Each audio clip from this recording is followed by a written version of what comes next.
expenses. Money. Gold digging. Got married to a billionaire. Poor people can stand there. I'm a night crawler. If you come on my page, I'll block you.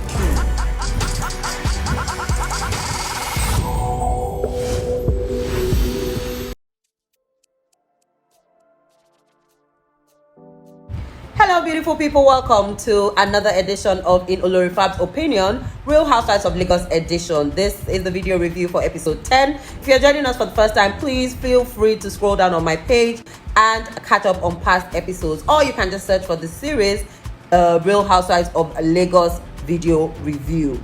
Last week was a bit bland. There was not much to see. I ended up not posting till Friday, but this week there's no work on Monday, and so I'm shooting on Sunday night. I hope I'm able to post tonight, or at least tomorrow. I heard there's some drama. This might be the genesis of what scattered the main ship in Real Housewives of Lagos. That's the friendship between Caroline and Chioma. We can't wait to see what happened, what started the drama, why they're no longer friends, why they've blocked each other off each other's social media. Let's get right into it.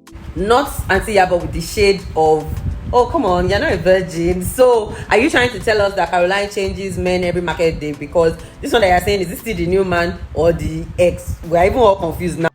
First of all, Caroline, everything cannot be disrespectful and very, very rude. Shady, yes, but disrespectful and very, very rude when I'm with you and I only watch my... You're not still using that one to quickly throw in an advertorial. Wait, why wasn't the villa ready till night? Like, I understand that most hotel check-in is like 2 p.m. or 3 p.m. But why did it have to be night before this special villa was ready? Not Auntie Yabo with the villa looks like our grandmother's house. What's wrong with this auntie people? What's wrong with this woman? I mean, I'm not on the trip and they didn't show us a lot of places in the former villa or penthouse like Chioma said, but I'm not even going to lie. Even from the little that we've seen, the other villa looks better. I don't get why Tony is saying that she feels like it would have turned to a big issue if Miriam was given the biggest room. Cause fair and square, she won the game and she was promised the biggest room in Lagos. So why are they now in Dubai? And Tony is saying she feels it will cause an issue if she had given Miriam the biggest room. Okay, at this point, I feel like Miriam is being his false spot. Cause okay, so I understand that you wanted a nicer room and you didn't get a nicer room. What do you mean by your bed is Paco? What would you like? Iron bed? Because I'm quite confused. I don't get why it's such an issue. Like, just let it go. You're the same person who said, you know, you want to be calm this weekend. So why are you making such a big deal about the room? Okay, so they all said, oh, we want our room because we want to go and shower, and everybody showered. So I have two questions. Is it that Chioma did not shower? Or she showered, she did not wash her face? Because I don't understand how everybody is down with like their bare faces and Chioma has a face full of makeup on. Somebody needs to give us the answer to that question. Just two questions. She's not bath, or she bath, she's not wash her face. Which of the two?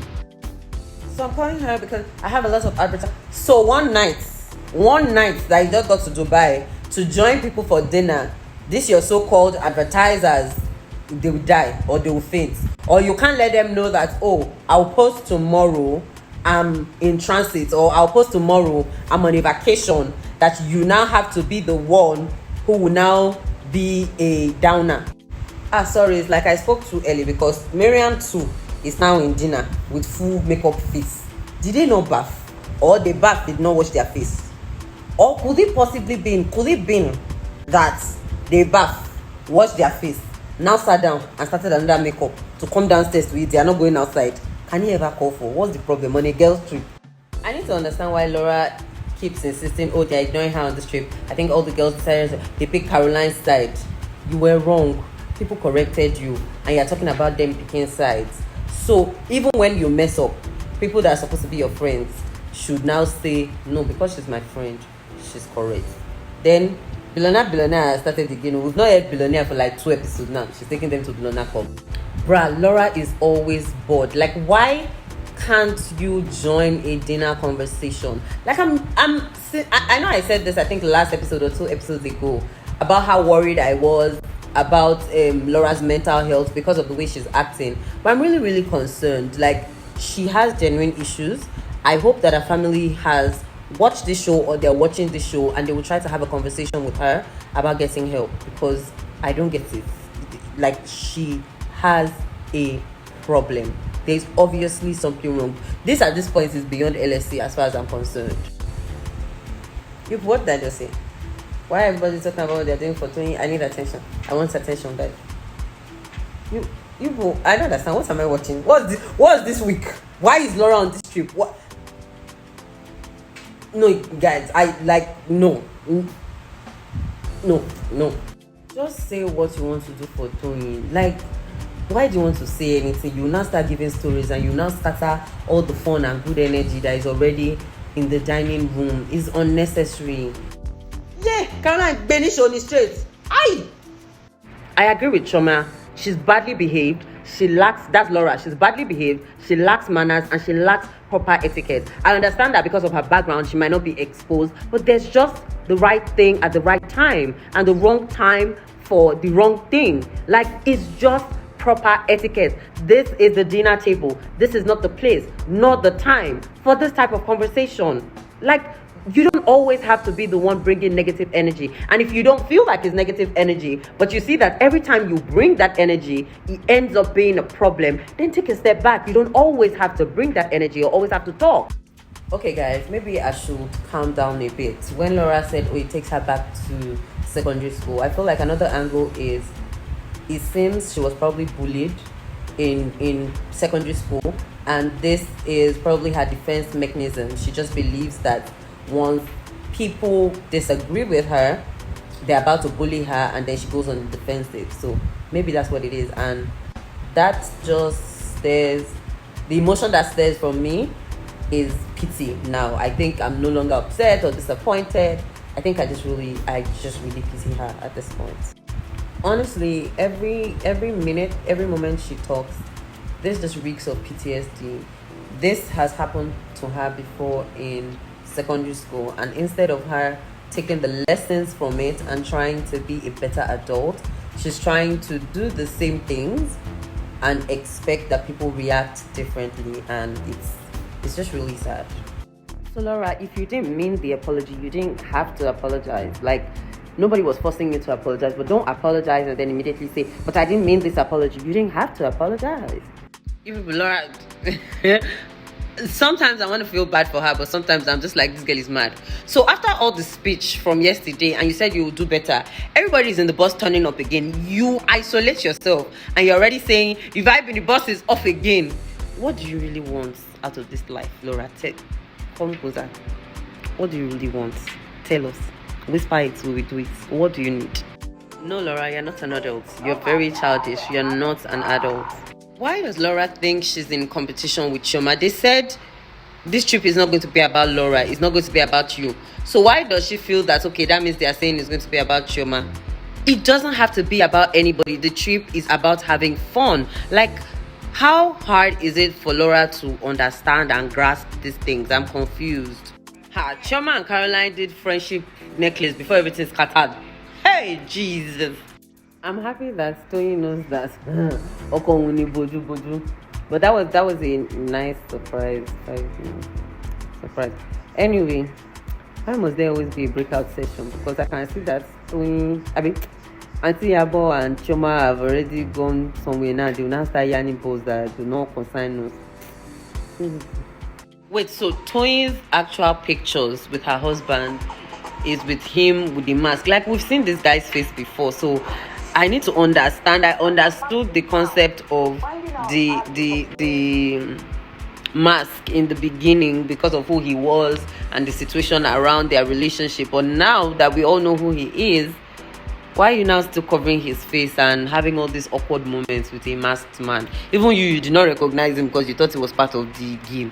Like, does it call for? So they could have just stayed at the penthouse from the beginning, because now they're moving back to the penthouse that they left in the beginning. Why didn't you just stay there from the beginning? I feel that if somebody wanted to bring Tony's husband, it should have been me, and nobody told me about this plan. You people, like, somebody needs to get Laura Ikeji help. She needs help. I'm not jealous that she's getting the bigger room. I'm just jealous that she's taking my friend away from him. First of all, from all indications, it seems like Miriam and Tony have been friends before Laura and Tony. So And then who is taking your friend from you? It's okay for people to have more than one friend. Like, why are you still in primary school in your head? What are you teaching your children? You people, I can't believe what I'm watching this week with this Laura again. I want my friend back. Tony is finally here. But what am I watching? I'm confused. What is this? Like, really, bitch, we all left our kids. Next week is coming with some fire tub. What happened? Kilo chele. I don't understand all this chummy. So because she said that some people were ras, okay, maybe now she has gotten to know them. That is what caused come back. Look at some of the eggs. Next week. Hey! Next week we can come. But let me just say, Laura is going to be so happy that this fight between Caroline is finally happening, because for some weird reason she has something against Chioma, and for some weird reason, okay, no, it's not weird, because of her sister she has something against Caroline. For some weird reason she believes she's in competition with Chioma. Next week will be Drizzy. We'll be using straw like this to be sucking the Drizzy, because what? Like, for most of this episode I didn't understand what I was watching, because Laura was just acting a fool. But this ending against next week, you people, it's us and them. We with live spot, it's us and them. You say what? Scumbags, scum of the egg, local foul. She says local. Yeah. See, you people, my week has even shifted to the front. The fight has not happened. You people, next week, I'm not going to watch it without something in my glass, because I need to know the genesis of what happened that led to this local scum of the eggs. Because, I've been saying to you guys that I know for a fact that Chioma and Caroline are no longer friends. They've blocked each other off their social media. They don't talk to each other anymore. But nobody really knew what happened. I don't know if we're going to really see the full gist of what happened on the show. But you see this scum of the earth. You people, this episode, I was in my feelings because Laura was just doing nonsense. But based on this ending they gave us, you have Drizzy. So, you people, we are very glad with this episode. It's very delicious. We can't wait for next episode. I see you next week. Peace out.